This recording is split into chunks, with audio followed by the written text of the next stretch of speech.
Excel file won't open issues in Windows 11. Hi everyone, welcome back to our channel. This is Rose and let's learn to fix unable to open Excel file issues. Without further ado, let's begin.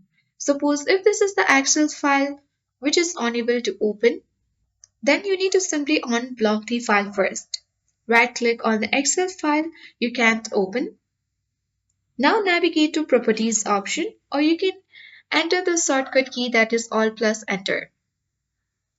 Here you need to simply go to the Security sections or click on the Security tab.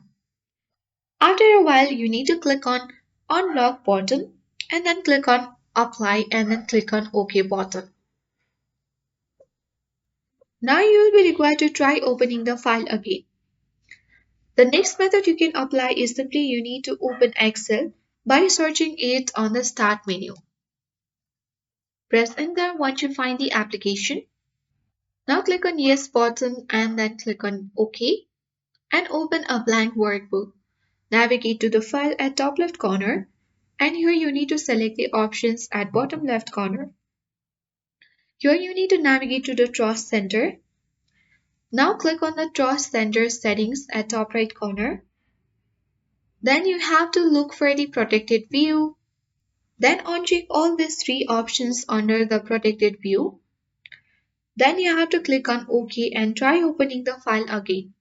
So by following this two steps, you can easily fix unable to open Excel file issues in Windows 11 or 10. So I hope this guide was helpful. If it was, then do like, share, comment and don't forget to subscribe. Thank you for watching and I'll see you in the next video.